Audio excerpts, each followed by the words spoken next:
Bom dia, meu nome é Sônia Moura, sou bibliotecária, contadora de histórias. Hoje eu vou ler um poema que eu escrevi em 2015 sobre a questão da negritude, sobre a consciência negra. Então, eu vou declamar agora para vocês. Espanto, Sônia Moura. Em 5 séculos de Brasil, 4 a escravidão foi legal. Dos 127 anos de liberdade, imperou-se a injustiça, numa sociedade sem ética e sem moral. A terra roubada do índio, o negro roubado da terra, aquele fugido da guerra é que veio para branquear. E assim, muita gente ter do que se orgulhar, dizer de boca cheia que é descendente de italiano, mas ninguém se lembra mesmo do avô angolano. Muita gente diz que esse passado deve ser esquecido, pois não quer se lembrar que foi favorecido. Depois que o alemão matou mais de 1 milhão, a ciência voltou atrás em sua razão. Não existe raça, tudo é uma questão de adaptação. O Papa, depois de papar todo o nosso ouro, pediu perdão, mas a riqueza eles não devolveram, não. O negro tem alma sim, só se for cristão, pois se dançar na roda do terreiro de Umbanda ou Candomblé, não valerá nada essa fé. Rebouças, Rebouças, você era para ser pedreiro, negro metido a besta, em plena década de 1860, resolveu ser engenheiro. Em 2015, ainda há muito preconceito. Negro com carrão é motorista, e se for universitário, cotista. Negro, enxugue esse pranto, por que esse espanto? A elite colonialista queria acabar com a nossa gente, mas você resolveu ser, foi presidente. Então, eu fiz esse poema em 2015, baseado nos estudos, nas informações que a gente adquire sobre a nossa trajetória aqui nesse país. Então, quando a gente observa a história, a gente olha os números. O Brasil é um país que tem 520 anos. Imagina uma pessoa, se o Brasil fosse uma pessoa de 50 anos de idade, durante 40 anos, essa pessoa teria sido escravo. Ela teria se libertado apenas aos 40 anos de idade. Só teria 10 anos de liberdade. É muito pouco. Ela passou a vida toda como escravo. E tem apenas 10 anos que foi liberta. Então, o Brasil, né, os portugueses chegaram aqui para a colonização em 1500, todo mundo sabe. E a partir daí já começou os ciclos, o processo de escravização do povo indígena, depois do povo negro. E essa história durou oficialmente 388 anos. De 1500 até 388, a escravidão era legalizada no Brasil. Tinha lei que garantia o direito dos proprietários de escravos. Eles poderiam fazer o que quiser com a pessoa. Os negros eram retirados lá na África de suas famílias. Quantas crianças ficaram abandonadas, sem pai, sem mãe, que eram trazidos para cá escravizados? Quantos vinham nos navios e morriam? Muitos morriam porque as condições eram péssimas. Chegavam aqui, não sabia falar a língua, não tinha família, era submetido a todo tipo de tortura. Alguém pode dizer, mas por que você está lembrando disso? Todo mundo sabe dessa história. Todos sabem. É uma história que a escola passa para as pessoas, passa para as crianças, para os estudantes. Mas as pessoas ainda não têm noção da realidade, porque muita gente ainda fala que o racismo não existe no Brasil. Então, é importante a gente lembrar sempre desse processo. Que a gente for olhar os números, né? De 5 séculos, 4 foi escravo. Apenas um que não teve escravidão. Então, 1/5 do tempo é que nós estamos vivendo um período em que a escravidão não é legalizada. Depois que acabou a escravidão também, não foi uma mágica assim, acabou a escravidão, agora todos são livres e felizes. Não foi assim. Acabou a escravidão, os negros que trabalhavam nas fazendas não tiveram direito a terras, não tinham direito a frequentar escolas. Os negros não poderiam adquirir terra, nem se a pessoa tivesse dinheiro, nem se o negro tivesse dinheiro para comprar terras, ele não podia comprar. Ele era proibido de ter terras. Não podiam frequentar escolas. Foram jogados nas ruas à própria sorte. Isso durante 127 anos. Foi uma sociedade sem ética e sem moral. Hoje já equivale a 132 anos. Quando eu escrevi esse texto, era 2015. Hoje nós estamos em 2020, são 132 anos em que a gente vive nesse país de injustiça social com relação aos negros. E com relação aos índios, que eram os donos da terra e tiveram suas terras roubadas, invadidas, foram mortos. E os negros foram roubados de si mesmos. Foram tirados lá do seu continente, das suas famílias, das suas aldeias e trazidos para cá para viver, para trabalhar em péssimas condições, para serem torturados, mortos, as mulheres estupradas. Isso durante, gente, quase 400 anos. Não foi um episódio. Foi uma vida, uma eternidade. Né? Se a gente for pensar 400 anos, quantas gerações que passaram por esse processo todo. E depois que acabou a escravidão, o negro não teve terra, o negro não teve escola, foi jogado à rua à sua própria sorte. E o colonizador, que na época era o governo, quem tinha o poder, que tem até hoje, achou que a população de maioria negra, né, pois tinha muito mais escravos trabalhando do que proprietário de escravos, então era a maioria esmagadora, a população negra era a maioria na época, e até hoje também é. Eles pensaram, bom, essa maioria negra vai ter problema, a gente vai ter que criar uma política para poder embranquecer essa população, que o Brasil, segundo o governo da época, não ia chegar a lugar nenhum com esse tanto de gente negra por aí, porque era considerada um grupo inferior, então tinha que embranquecer para melhorar a raça. A ideia deles é essa. Então, o governo implantou, enquanto uma política de Estado, o processo de embranquecimento. Esse processo de embranquecimento se deu de várias formas. Começou em que o país abriu as fronteiras para que viessem os europeus, os italianos, os alemães, foram recebidos no Brasil e receberam terras, receberam sementes para que pudessem trabalhar, plantar, produzir os seus próprios alimentos e se desenvolver. Enquanto que o negro, que já estava aqui trabalhando, não teve acesso, não teve oportunidade. Foram jogados às ruas, foram marginados, perseguidos pela polícia.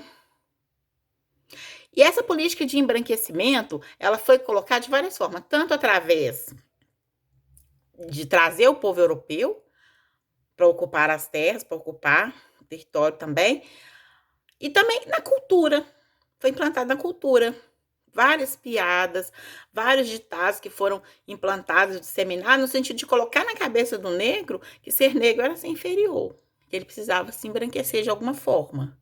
Seja alisando o cabelo, seja colocando pregador no nariz para afinar o nariz, seja se casando com uma pessoa de pele branca para que a sua descendência pudesse ficar mais clara. Quem nunca ouviu um avô dizer que o neto tinha que casar com uma mulher branca para melhorar a família? Né? Então, na literatura, esse embranquecimento ele se deu de várias formas. Então, às vezes a gente tem determinados comportamentos, a gente vê as pessoas com determinados comportamentos e a gente não sabe de onde que vem. Vem dessa cultura do embranquecimento. E isso se perpetuou. Hoje nas novelas, quem assiste televisão pode passar os canais lá, pode contar nos dedos quantos negros você vê na televisão, nas novelas, nos jornais, como jornalista, dando entrevista, apresentando programa. É raro ter um negro. Quem chega de um lugar quem chega de longe aqui, chega de outro planeta, e vê o Brasil, vê televisão no Brasil, jamais irá dizer que o Brasil é um país de população de maioria negra, de mais de 50% da população negros e mestiços, entre negros e mestiços. Mas, no entanto, a televisão só mostra branco. Isso é o quê? O embranquecimento. A televisão tem muita força, influencia muito a vida das pessoas, de forma que a sociedade se identifica enquanto branca. Quantas pessoas negras se identificam enquanto brancas? Esse embranquecimento. Também o embranquecimento simbólico, através da arte, através da televisão, né, da literatura, da ficção. Quantos personagens negros, escritores, personagens históricos negros que tiveram as imagens embranquecidas através da televisão, através dos filmes, através das novelas. Então, esse embranquecimento ele se dá de várias formas, que é colocado no poema. Então, é outro fator também que veio afetar muito a população negra, sobre vários aspectos. Tem vários personagens da cultura negra que resistiram. Nesse poema eu cito o Rebouças, André Rebouças, foi um engenheiro do Rio de Janeiro, que implantou todo o sistema de esgoto da cidade, conhecido, tem nome de monumentos no Rio de Janeiro, tem o Antônio Rebouças. Foi um negro que se destacou em plena década de 1860. Isso é resistência. Quando a gente fala em resistência negra, as pessoas pensam só em zumbi, né, que foi a resistência mais conhecida dos quilombos, pegou em armas e tudo. Mas teve várias formas de outras resistências além do zumbi. Negros que estudaram, apesar de todas as dificuldades, conseguiram estudar, se formar, conseguir defender outros negros através do direito. Foi o caso de Luiz Gama, que era um advogado sem diploma, era o Rábula, que conseguiu provar a inocência, provar que vários negros eram livres, através dos tribunais. Libertou vários negros, através do direito, através dos estudos, vários. Estudar é a maior resistência que a pessoa negra pode ter, estudar. Porque ela tem conhecimento, ela fica sabendo dos seus direitos, ela defende os direitos de outras pessoas. Estudar é uma grande forma de resistência. E esse preconceito, esse racismo contra o negro se dá na ciência. No século XIX, no final do século XIX, e até início do século XX, tinha cientistas que defendiam que existia o racialismo, a teoria do racialismo de que existe uma raça superior a outra, que a raça negra era inferior. Tinha várias correntes de pesquisadores em ciência que defendiam o racialismo, que achavam que realmente tinha uma raça superior a outra, que a negra era inferior. Na religião, o Papa, né, a Igreja Católica falou que os negros não tinham alma, que por isso poderiam ser escravizados. Então, em vários aspectos, na ciência, na religião, nas políticas públicas. Então, foram vários fatores que foi massacrando, inferiorizando e atrapalhando o desenvolvimento do povo negro. Você olha, quem que mais sofre nas favelas? Quem que está lá nas favelas sem saneamento básico, sem saúde pública adequada, sem boa educação? Quem? A população negra. Isso vem de onde? Vem da escravidão e do pós-escravidão, cujas políticas públicas dos governos foram para continuar o processo de exploração e de inferiorização da população negra. Então, é um processo histórico longo que não acaba com a escravidão. A opressão do povo negro não acaba com a escravidão, continua. Então, tinha plano, o governo na época, ele tinha um projeto de embranquecimento que até o ano de 2010, segundo os planos de extermínio do governo brasileiro, até o ano de 2010, não era para existir nenhum negro no Brasil, que era para dizimar, acabar com toda a população. Teve alguns países com histórico de escravidão que conseguiu essa proeza. Tem alguns países aí na América Latina que praticamente não tem população negra. E teve escravidão. O governo conseguiu a política de extermínio. No Brasil, o povo negro resistiu e resiste. Então, quando a gente fala assim, matou uma ali no Rio Grande do Sul, matou no supermercado, matou, entrou dentro de casa e matou o menino de 14 anos, o João Pedro. Então, quando a gente começa a ver esse processo, matam aqui, matou ali, né? E isso é o que sai na televisão, porque o extermínio da população negra, ela é o tempo todo, não tem trégua. É porque não sai tudo na mídia, né? Então, esse processo não começou agora, isso é um processo que já vem de uma política de embranquecimento que contempla, inclusive, o extermínio da população negra. Matar para acabar com a raça mesmo. Então, o plano do governo brasileiro era que até 2010 não tivesse mais nenhum negro no Brasil. Mas nós resistimos, nós estamos aqui, o povo negro está aí, trabalhando, estudando, manifestando, resistindo, lutando. Porque a resistência do povo negro é uma coisa muito forte. Nós somos um povo que resistimos de várias formas. Contra todo preconceito, a nossa religião está aí. As religiões de matriz africanas estão aí. O candomblé, umbanda, as pessoas resistem praticando a sua religiosidade.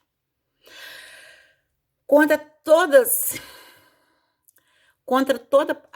as possibilidades, as impossibilidades que foram colocadas, vários conseguiram ser bem-sucedidos, conseguiram sobressair, fazer história. Temos escritores, temos escritoras que saíram das condições mais improváveis e conseguiram se expressar, conseguiram entrar para a história do país, dentro das condições mais improváveis. Uma delas, Maria Carolina de Jesus, que morava na favela, tinha vários filhos, criava filho, mãe solo, criava filho sozinha. E como que ela resistiu através da literatura? Publicou vários livros, escrevendo em cadernos que ela pegava no lixo. Então, aqui no continente americano, o país, os Estados Unidos, que é o grande império, já teve seu primeiro presidente negro. Então, a resistência do povo negro é uma coisa muito forte. A gente não pode resistir. Cada um desistir. Cada um deve buscar a sua forma de resistência. Através da literatura, através dos estudos, através da pesquisa, através da religiosidade, através da estética, se expressando através dos seus cabelos, da sua moda, através da sua música, através da política. Esse ano a gente teve eleição de várias mulheres negras que foram eleitas, no país todo, subiu esse índice, isso é uma coisa bacana e a gente tem que tomar essa consciência. Então, às vezes a gente fica triste, sofre uma situação de racismo, chora. A gente vê um negro morto da forma que foi morto antes de ontem, na véspera do Dia da Consciência Negra, a gente fica triste também, fica angustiado, fica chateado. Acontecem muitas coisas ruins o tempo todo contra o nosso povo, mas a gente resiste. A gente resiste e a gente persiste. E o que faz a gente não desistir nunca é a nossa consciência do que somos, de onde vimos. E assim, somente quando o nosso povo todo tiver essa consciência, inclusive os brancos, tiver essa consciência de quem somos, de qual é a identidade desse povo brasileiro, aí sim, esse país vai começar a virar um projeto de país decente. Bom dia e obrigada.